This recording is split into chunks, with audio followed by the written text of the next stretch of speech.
आज एक खूप महत्त्वाच्या गुन्ह्याच्या अनुषंगाने आपण सगळ्यांनी या ठिकाणी बोलवण्यात आलेलं होतं।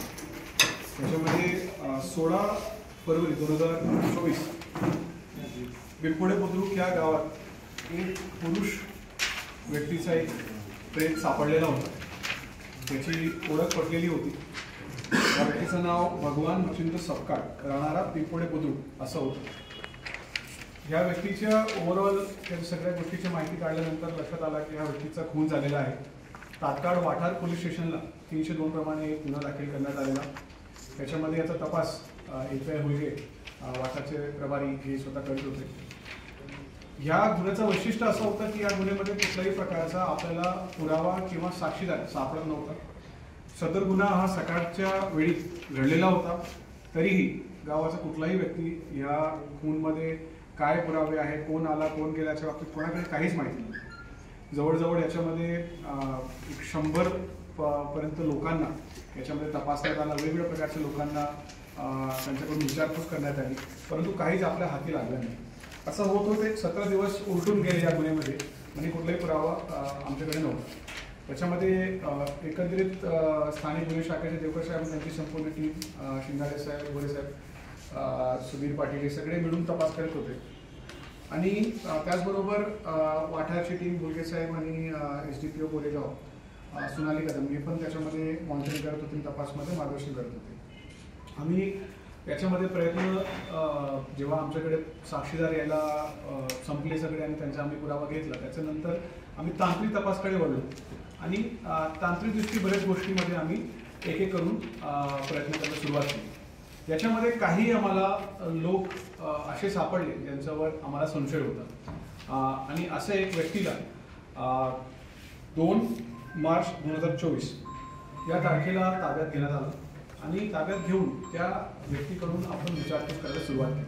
सुरुवातीला त्यांनी काही उत्तर नाही दिले, परंतु इंटरोगेशनमध्ये जेव्हा त्याला आम्ही काही गोष्टी दाखवल्या त्यानंतर त्यांनी कबुली दिली की सदर जो गुन्हा आहे हा त्यांनीच केला होता।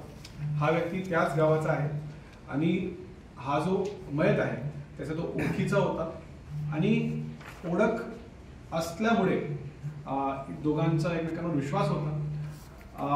ज्या दिवशी घटना घडली त्या दिवशी हा व्यक्ती, हा जो आरोपी आहे, हा मयताला भेटला। त्या ठिकाणी त्यांची आपसात काही बोलणं झालं, त्याच्यामध्ये त्यांची भांडणही झाली आणि भांडणं झाल्यानंतर त्यांनी एक ब्लंट ऑब्जेक्ट, एक रॉड सारखा एक ऑब्जेक्ट घेऊन मग ह्या व्यक्तीला त्याच्यातून मारहाण केली आणि मग तो व्यक्ती शेवटी मयत झालेला आहे। याच्यामध्ये या आरोपीला आता अटक करण्यात आलेली आहे। अटक करून याला माननीय न्यायालयाच्या समोर हजर करण्यात आलेला आहे आणि याच्यामध्ये आता सध्या हा आरोपी पोलीस कस्टडीमध्ये आहे आणि आम्ही प्रयत्न आता असा करतोय की या आरोपीकडून या गुन्ह्यामध्ये जे त्यांनी शस्त्र वापर केलेला आहे किंवा अजून काही पुरावे त्यांनी लपवलेले असतील, जसे मोबाईल फोन असेल किंवा इतर काय साहित्य असेल, याचा आम्ही आता शोध करण्याचा प्रयत्न करतोय। त्याचबरोबर ह्या गुन्ह्याच्या बाबतीत त्यांनी आणखीन कोणासोबत काही कट केला होता का किंवा आणखीन काही लोकांकडे त्याची माहिती दिली होती का, या बाबतीत देखील आम्ही आता सध्या तपास करतो। याच्यामध्ये हा जो व्यक्ती होता, हा व्यक्ती जो आहे हा थोडासा याच्यामध्ये तृतीयपंथींचे थोडेसे याच्यामध्ये काय गुण होते आणि हा व्यक्ती, हा जो आरोपी आहे याच्यासोबत बोलताना थोडासा वेगळ्या प्रकारे बोलला। त्याला त्या गोष्टींचा राग आला मनात, त्यांनी त्याच्याशी भांडणं केलं आणि भांडणं केल्यानंतर मग हा गुन्हा त्यांनी केलेला आहे। इतके क्षुल्लक कारणावरून खून होईल असं वाटतं तुम्हाला?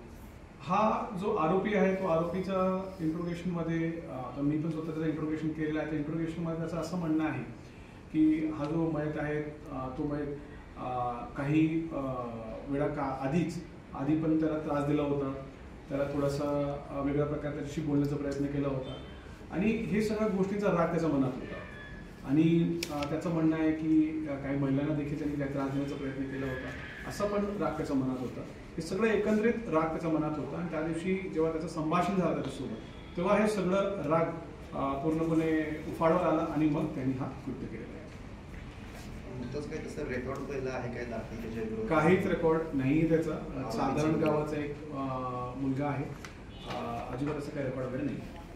ही घटना किती वाजता आणि एक्झॅक्ट स्पॉट कुठं, गावात कुठं झालं? हा जो स्पॉट आहे हा पिंपोडे बुद्रुकमध्ये सुतारकी नावाचा एक शिवार आहे, त्या ठिकाणी ही घटना घडलेली आहे। आणि सकाळी 10 आणि 12 आमचा अंदाज आहे, ह्या दरम्यान ती घटना घडली.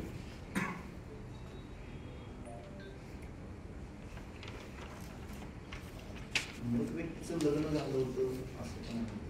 जो मयत व्यक्ती आहे त्याचंही लग्न झालेला होता, परंतु नंतर त्यांच्या आपसात बनला नाही आणि मग त्यांच्यामध्ये घटस्फोट झाली आणि त्या महिलेचं आता दुसरं लग्न देखील झालेलं आहे.